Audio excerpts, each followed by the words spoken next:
One of college football's biggest rivalries could disappear. The Cy-Hawk game between Iowa and Iowa State caught in the crossfire of a potential SEC Big Ten alliance.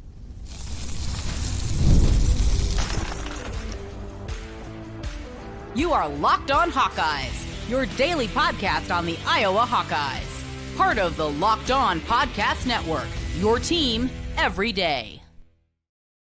Hey, welcome in. I'm Trent Condon, and this is the Locked On Hawkeyes podcast. I've been covering the Hawkeyes for over 20 years on the radio here in the state of Iowa, including currently you can hear me on the Iowa Sports Radio Network each weekday from noon to 2, talking the world of sports, including a lot of Hawkeye talk. We have stations in Iowa City, Cedar Rapids, the Quad City, Sioux City, along with our flagship station, 106.3 KXNO in Des Moines. Today's episode of Locked On Hawkeyes is brought to you by FanDuel. Right now, new customers can get $200 in bonus bets when your first $5 bet wins.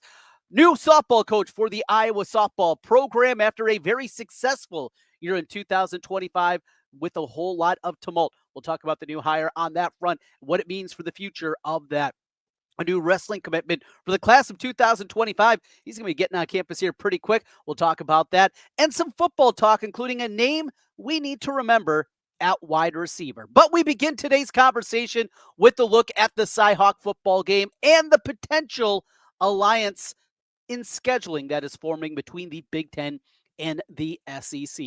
If you've been missing the news this week in the college football front, the SEC has been the headliner as they continue to work to flex their muscle about what they want to see the new 16-team playoff look like starting next season in 2026. One final year this year, 2025, of the 12-team playoff before things will change for next season. Now, it's not official. It's going to 16, but also almost everybody out there believes that that is going to be the expansion that we're going to see. And in order for that to happen, it doesn't have to be where you have to have a 75% vote. It comes down to the Big Ten and the SEC. They now hold the power over all of college football, and because of that, the SEC is at the front of things. As we talked with Scott Docterman earlier in the week, and if you missed that, you can go back. Doc had some good things to say about kind of the differences between what we see with Greg Sankey and what we see with Tony Petitti on the Big Ten side, the two commissioners in each of the respective leagues, and just how differently they operate. Greg Sankey likes to be in front of the camera. He likes to jostle a little bit. He likes to talk. And that's not the case with Petitti because the Big Ten, they had their same meetings that the SEC is going through right now, but not a whole lot of news came out of it because that's not the way that the Big Ten operates. The SEC does.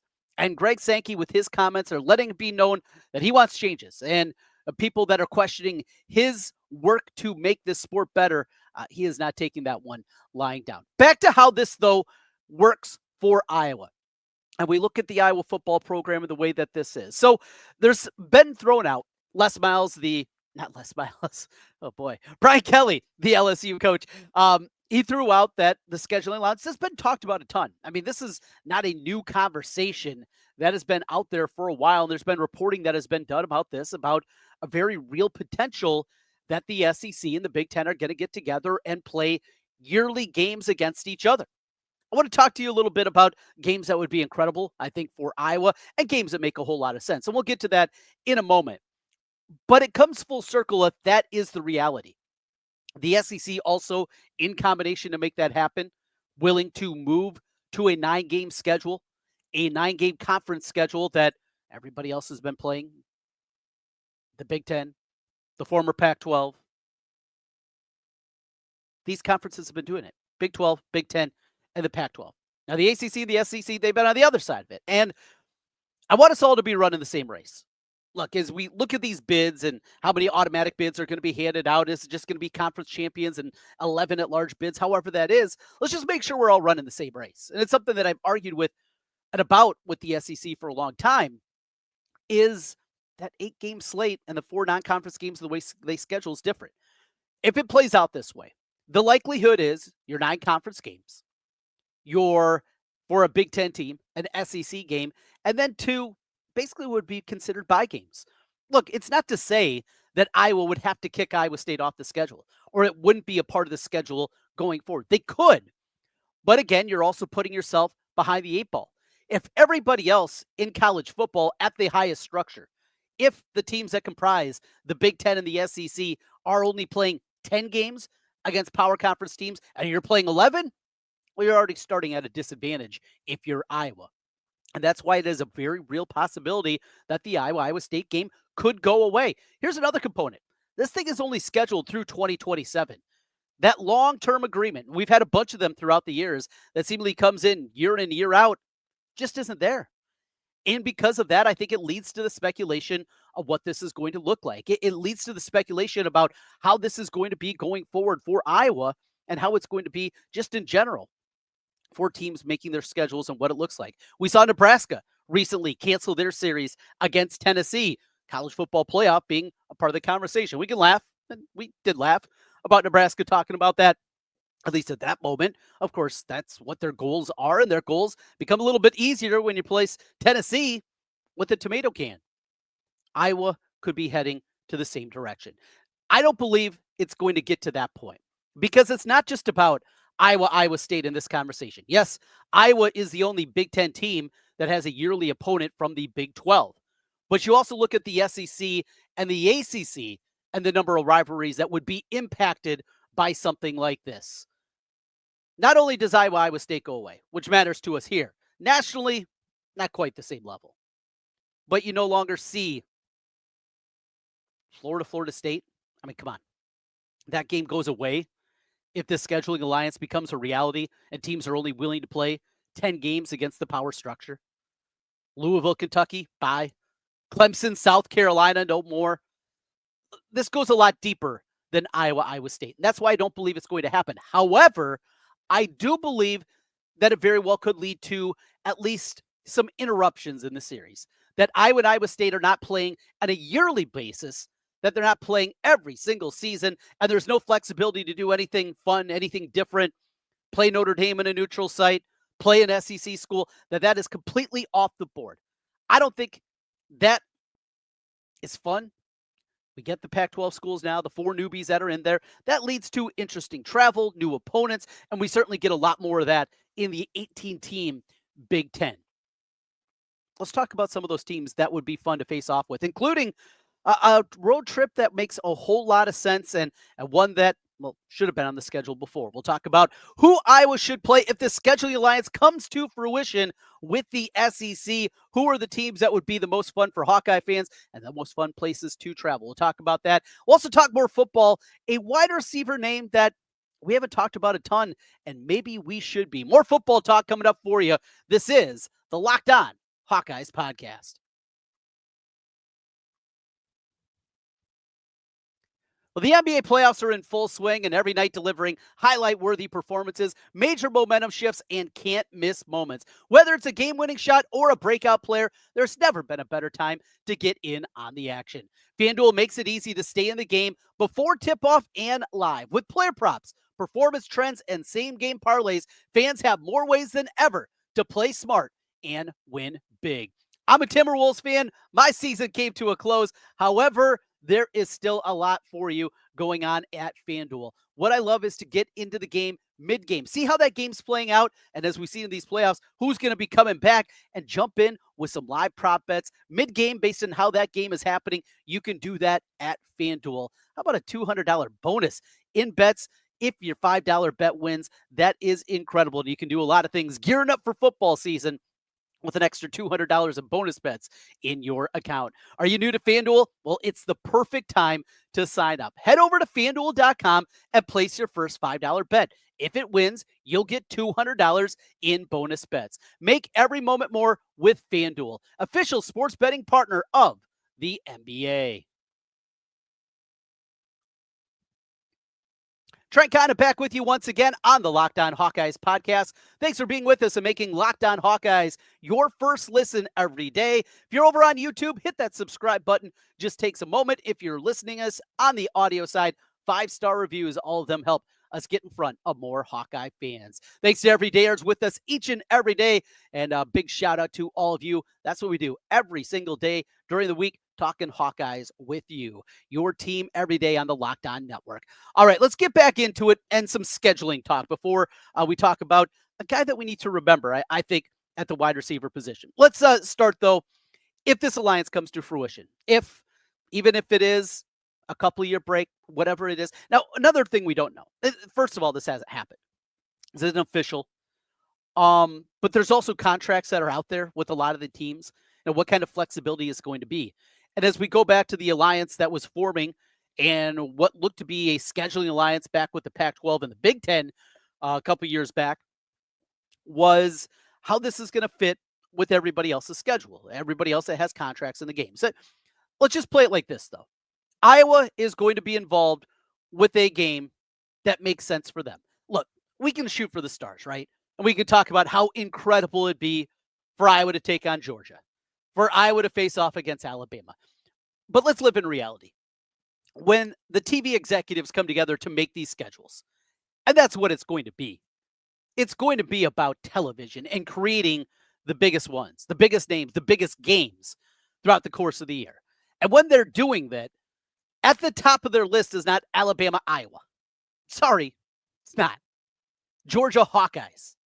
Yeah, it'd be great. And for us as fans. So let's come back to reality, get out of La La Land, and look at where Iowa is as a program, a successful program. And I start first with the one that is the easiest out of the SEC, and that would be a matchup against Missouri. Now, of course, Iowa had a series scheduled against Missouri in the early aughts. Missouri backed out of that because of weakness, because they wanted to pad their schedule for more wins. I think that was a Gary Pinkel era, if memory serves. We've seen a couple of credible games when these two teams have faced off in bowl games the last couple of times. Insight Bowl game, 15 years ago? Then just this past season, the great game that was played between these two teams. So we've seen it be very good. And then you couple it with the trip. I mean, going to Columbia, it's a hop, skip, and a jump. Iowa City to Columbia, incredibly easy.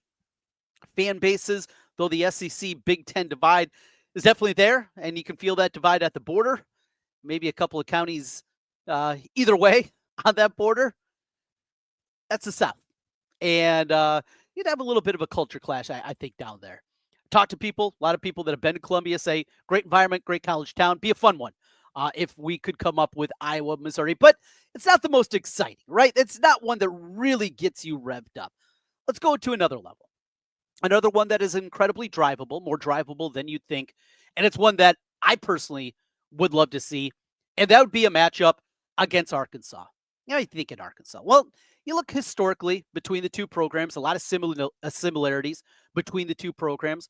Arkansas has fallen on hard times. We'll see Sam Pittman, if he's going to survive this year. Easy guy to root for, big old offensive line coach, turning into the head coach down there in Fayetteville. They got money. They have facilities.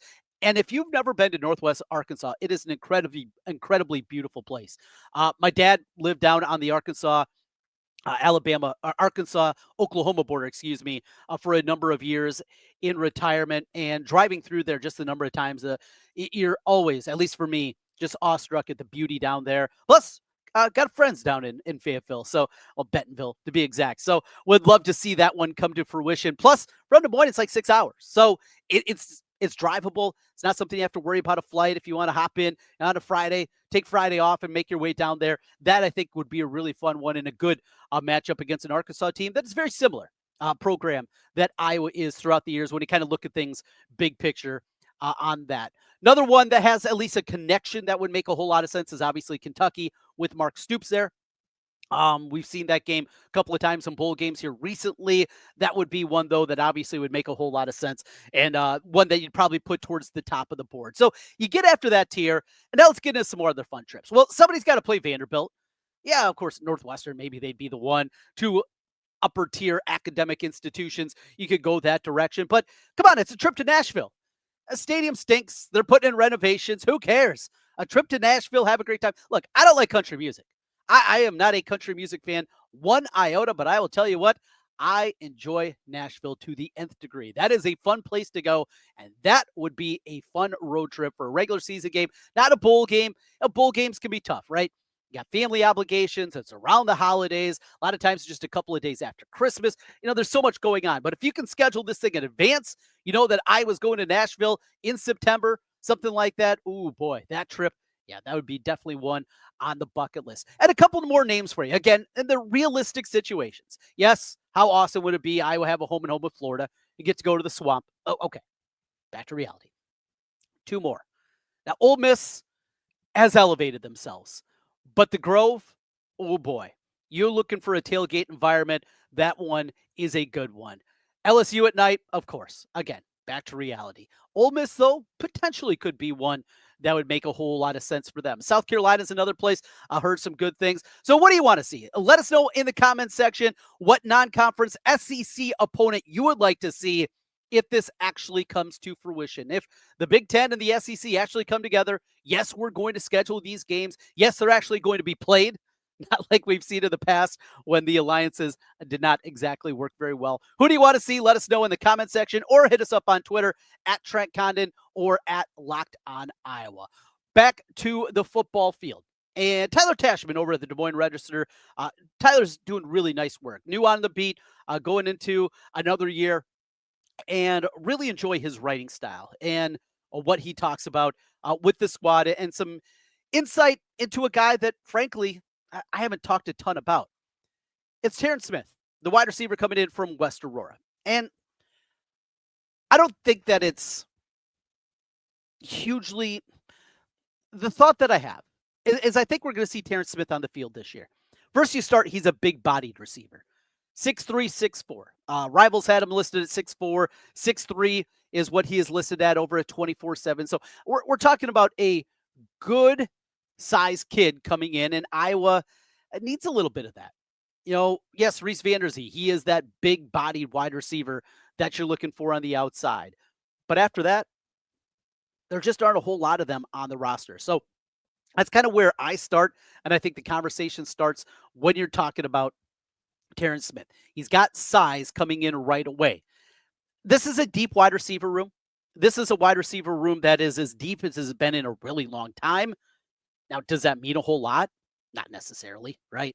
I mean, still, with even that being said, you can't get overly dramatic about the way this team looks, the way that they are built, what they're going to be going forward. There is still a ton there with this squad that you look at and say, they're going to have some issues.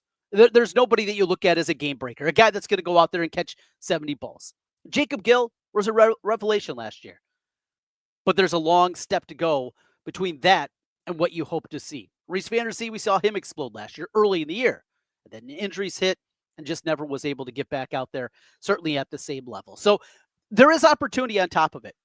But I think my biggest takeaway from all of this, from the article and talking about Smith, is his recruitment and the ability for offensive coordinator Tim Lester to sell a wide receiver, to sell him on Iowa, to sell him on that things were going to be different.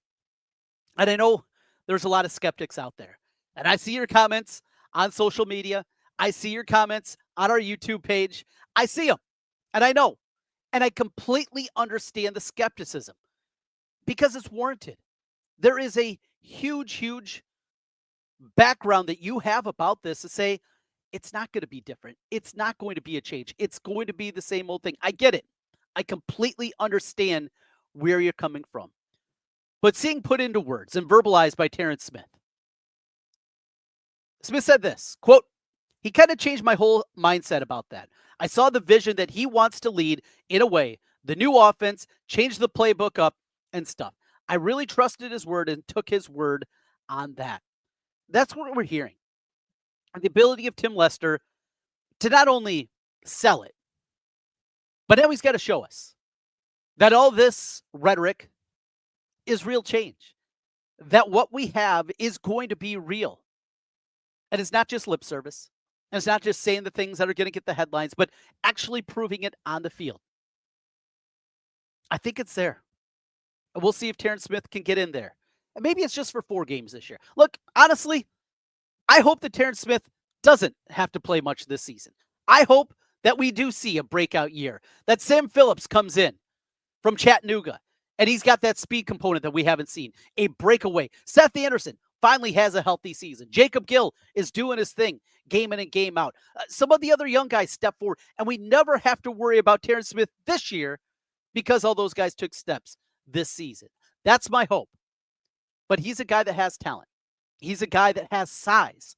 And he's a guy that very well could help this Iowa football team right away this year. We continue Locked On Hawkeyes and some news and notes. Iowa softball with a new coach and Ben McCullum coming back to Des Moines. We'll talk about that when we come back on the Locked On Hawkeyes podcast.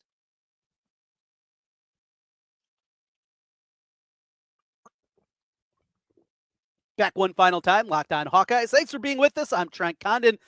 Hit that subscribe button if you're watching us on YouTube. Just takes a moment. Really do appreciate each and every one of you. And of course, our everydayers as we come to you each and every day talking Iowa sports. Ben McCullum's bringing the Hawkeyes back to the capital city. Former Drake coach for a season, coming back to Des Moines as Iowa will take on Bucknell. So Iowa is finishing up their non-conference scheduling at this point. And this matchup against Bucknell. Now, Bucknell 20 years ago pulled off a big upset in the NCAA tournament, beating Kansas. That gives them a leg up in my mind. On top of it, they also got a kid that I called a bunch of his games in Rubijic, who was at Valley for a number of years, and he plays for Bucknell. So a couple of connections. Here's the other thing I find at least intriguing. So when you look at the way to build a schedule, and in today's environment of the net ranking, it's much different than the RPI. And credit to Fran McCaffrey, what he figured out, or maybe he just fell into, but regardless, is back in the old days of the RPI system, when you played the dregs of college basketball, those teams ranked in the 300s and absolutely murdered your RPI. When it moved to the net system, though, you play those exact same teams, but you beat them like you normally do, not just beat a low major team and beat them by 15, but taking on these awful teams and beating them by 30, 35, 40 points. It helps you immensely in the net ranking. Because though margin of victory is capped at 10 points, what is not capped is the efficiency rankings. And teams, including Iowa early on, found out if you drub these awful teams, it's going to help you. That is not the case in the old RPI system, which is just based on your schedule. Iowa State's done that now recently. We've seen another number of teams that have done just this, is schedule in a different way. Bucknell last year was ranked about 220th in the country. So this is not one of the dregs. It's still a low major team. It's not a great team by any means. That's not what I'm trying to sell you in any form or fashion. But it's a team that is better than most of the bye games that Iowa's played in the past. We'll see if there's anything that comes out of that. One other thing, Tom Kakert from Hawkeye Report, he had some reporting that Iowa's still looking at potentially 3 more bye games in their non-conference. So they'll go out to Palm Desert back in coming up in November. They'll play 2 games out there. Of course, have the Iowa State game. But they're still looking to fill out their schedule and still have quite a bit more work to do. Those bye games normally are against bad teams. But if we see that those bye games turn into teams more ranked in that 200 range as opposed to the 300 range of the previous regime, if that's going to be different than what we've seen in the past and the way that that's going to go. Look, you got to support this team, this program. You wanted to change, you got to change. You got the new guy there. Ben McCullum has done everything right. He's brought in an absolute stud in Bennett Sturtz. And he said this out on the travel circuit this spring. Brent McCullum said, let's do it now. Not wait and see if we're going to win, but support the team and the program right away. Show up right away. Tickets go on sale next Friday. First Friday in June. That's when you'll get an opportunity to buy tickets in Des Moines. For all the people here in Central Iowa that obviously know incredibly well from the radio side of things, Hawkeye fans that, that 2-hour drive, then getting back. No excuses. Show up. Support the program. Time's here. Let's make it happen on that front. And one final thing. As the time is now for Iowa softball and their new coach, Stacy May Johnson. Stacy May Johnson, former Hawkeye player, and not just a player, a tremendous softball player. In the mid-aughts, she was great for the Iowa program. And you look at her background, you look at the degrees that she's earned, you looked at what she's done as a softball coach, most recently at Fresno State. You see a coach that has gone through it. Does this open up the pipelines to recruiting in California? That would be a good thing. As you go back to Gail Blevins and some of her more successful teams, she recruited out west and did it at a pretty high level and trying to do that and recreate some of that magic. Iowa hasn't made an NCAA tournament in softball since 2009. So we're going on 16 years. Been close. This year was close. If they beat Penn State in the opening round of the Big Ten tournament, they very well could have qualified this year with all the tumult that they went through.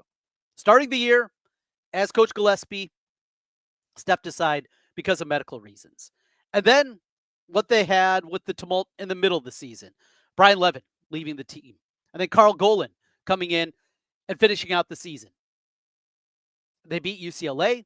They got a win against Nebraska. Two teams that were ranked. UCLA still alive. There's some good things here. And a couple of good young players on top of it with local ties. Jalen Adams, Jenna Young, couple of ones you have to talk about. They got all Big Ten honors this past season. So there's a lot to be hopeful for. It's also a new environment. Things can change quickly. Transfer portal changes things very quickly. Iowa, though, looks like they got a good one on the surface, and good to see a softball program that needs to get back because there is a ton of talent in the state of Iowa. You look at the number of D1 players that come out of the state of Iowa in proportion to the population. It's a high level. High-level softball is played here in the state of Iowa. Now it's time for the Hawkeyes to capitalize on that. That is it for us today. Thanks for being with us and making Locked On Hawkeyes your first listen every day. Hey, for your second listen, make sure you're checking out the portal. Brian Smith doing a great job talking recruiting and the transfer portal each and every day here on the Locked On Network. We got you covered on the Hawkeye side of things. We're going to be joined by Elliot Clough. Tomorrow's program, a lot of Hawkeye talk with him, including Tim DeWhite making a return to Iowa City. We'll talk about that with Elliot. Then on Friday, we'll be joined by Tom Kakert as we continue to make our way through getting ready for the offseason. Lots of topics around the corner. We got you covered each and every day. Thanks for being with us on the Locked On Hawkeyes podcast.